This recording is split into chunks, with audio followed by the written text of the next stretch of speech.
મિલકતનો road સાઈડનો એક ભાગ તૂટી પડવાની ઘટના બની। વડોદરામાં ગતરોજથી મેઘરાજાની પધરામણી થઈ ગઈ છે। પ્રથમ એન્ટ્રીમાં શહેરમાં ઠેર ઠેર વૃક્ષો ધરાશાયી, હોર્ડિંગ્સ તૂટી પડવાના બનાવો બન્યા હતા, જ્યારે અકોટામાં એક વૃદ્ધનું વીજળી પડવાથી મોત અને એક મહિલાને સામાન્ય ઈજા પહોંચી હતી, જ્યારે ભાયલીમાં વીજળીને કારણે ધાબાનો સ્લેબ પણ તૂટ્યો હતો। ત્યારે હવે જૂની જર્જરિત ઇમારતો જેને નિર્ભયતા વિભાગે નોટિસ આપવા છતાં પણ હજી આવી મિલકતોને ઉતારી લેવામાં નહીં આવતા મોટા અકસ્માતની ભીતિ સેવાઈ રહી છે। વડોદરાના વારસિયા વિસ્તારમાં વર્ષો જૂની એક મિલકતનો રોડ સાઈડનો એક ભાગ તૂટી પડવાની ઘટના સામે આવી છે।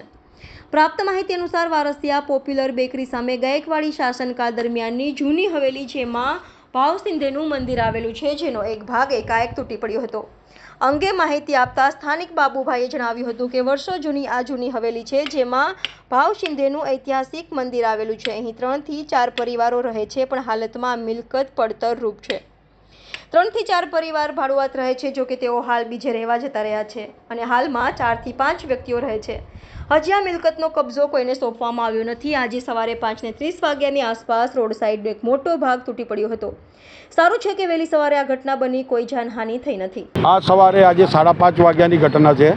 સવારે 5:30 વાગે હું મંદિરનો વાડાનો દરવાજો ખોલવા આવ્યો ત્યારે એકદમ આ ધરાશયી થયો, ઉપરનો સ્લેબ, આગળનો તમામ ભાગ અને ભાગની ધરાશયી થયો। ત્યાં એક અપંગની વિસેવસળની લારી છે, એ બાલ બચી ગયો, હું પણ બચી ગયો। આ વાડો 250 વર્ષ જૂનો છે અને આ વાડાના માલિક છે ભાવસિંધે, જે મલ્લારાવ ગાયકવાડના સ્ટેટમાં ખજાનજી હતા, એમને પોતે બનાવેલો છે, એમના પોતાના પૈસાથી બનાવેલો છે। અને જ્યારે આ વાડો વેચાઈ ગયો આજથી 27 વર્ષ પહેલાં, ત્યારે ભાડવતને અને બિલ્ડરને મુલાકાત થઈ, એને નોટિસ મોકલ્યા કે ભાઈ વાડો ખરીદ્યો છે।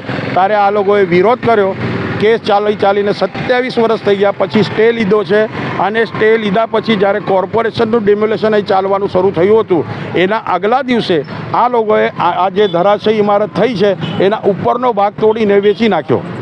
જ્યારે કોર્ટે આ મિલકત પર સ્ટે આપેલો છે કે બિલ્ડરને ભાડવત કોઈ આ વસ્તુ તોડે નહીં અને રિપેરિંગ કરવું હોય તો કોર્ટ કમિશનરની પરમિશન લઈને કરાવવું, છતાં બી આ લોકોએ તોડીને ગેરકાયદેસર, અને તોડનાર બી એ ભાડવત નથી કે કોઈ માલકીનો હક નથી, એ શૈલેષ રમણલાલ સેવક, દિલીપ શાંતારામ સાવત અને એની જોડે અન્ય ભાડવતો, એ લોકોએ મળીને આ કાર્યવાહી કરી અને એ જો ભૂલનો ભોગ, એમના કરતૂતનો ભોગ આજે કોઈ નિર્દોષ મરી જાત અને હજી બી અંદરનો ભાગ પડવા જેવો જ છે।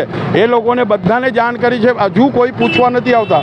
અને પીઆઈએલ જે માણસે કરેલી છે એ પીઆઈએલમાં એ માણસ એવું દર્શાવે છે, ચંદ્રકાંત નરસિંહરાવ અરગડે, જેમની અત્તરની દુકાન છે માંડવી પાસે, એ ભાઈ કોઈ દિવસ 26 વર્ષમાં જો મંદિરમાં શું છે, મંદિરના શું કાર્યક્રમ ચાલે છે એ બી એમને ખબર નથી, છતાં બી આ લોકોને ઊભા કરીને જ્યારે એમને બી વારંવાર મેં વકીલને વાત કરી, વકીલ કહે છે બિલ્ડરને બોલાવો, ભાડવતને બોલાવો, અમે લઈ જઈએ છીએ, વકીલ એમનો મળતો નથી।